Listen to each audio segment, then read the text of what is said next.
CGTN Radio. Hear the difference.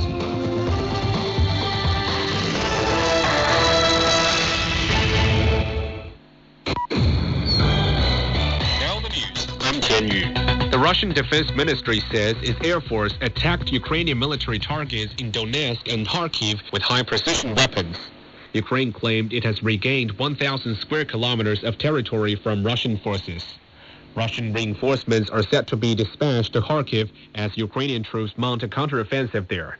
Sergio Olmos has more. Ukraine continues pushing in their lightning-fast counteroffensive in the Kharkiv region. The Ukrainian armed forces say they repelled back 10 attacks on 10 settlements today, including 12 missiles and 12 airstrikes in the last 24 hours.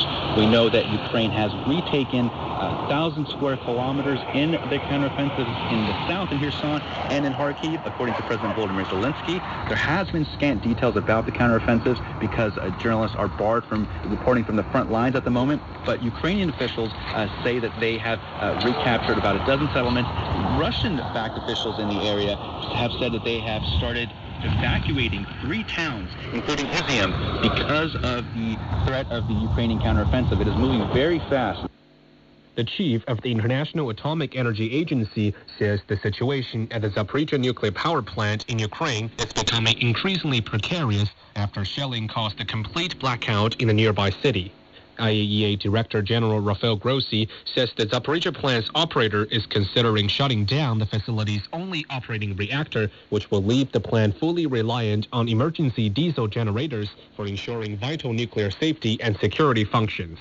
Shelling has caused a complete blackout in Energodar and compromised the safety operation of the nearby Zaporizhzhia nuclear power plant. There is now a low chance that reliable off-site power can be restored. The shelling is putting in danger operators and their families, making it difficult to adequately staff the plant.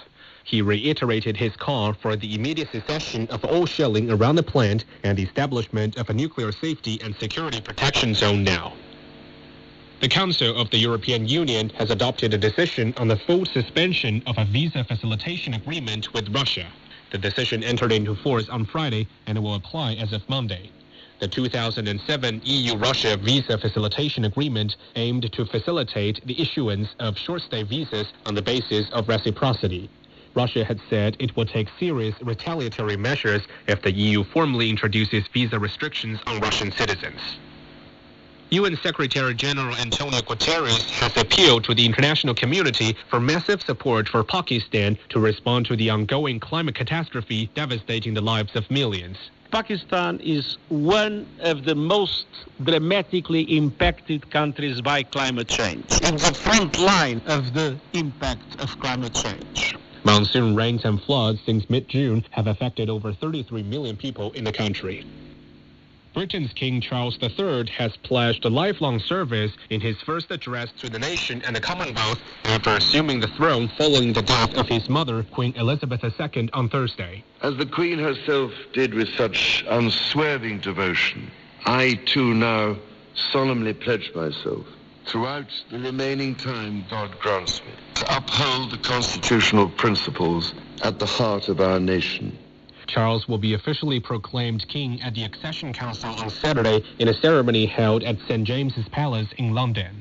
Charles bestowed the titles of Prince and Princess of Wales on his eldest son William and daughter-in-law Kate, titles that he and his late wife Diana previously held.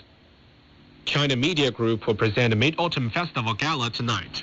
The gala will apply cutting-edge technologies to provide an audiovisual feast that highlights traditional folk customs. Chinese astronauts aboard the country's space station will deliver a video message at the gala to send their blessings. They will spend the first moon festival inside the space station, which is known as Tiangong, or Heavenly Palace. The gala will be broadcast to global audiences via different CMT channels and radio frequencies, as well as overseas social media platforms. Spanish teenager Carlos Alcaraz ended Francis Tiafoe's dream round in the U.S. Open's men's singles after an epic 5-set win to reach his first Grand Slam final. The 19-year-old will face Casper Ruud in the Flushing Meadows showdown. If he can beat Ruud, Alcaraz would become the youngest man to be crowned world number 1. And that's the news. I'm Tian Yu.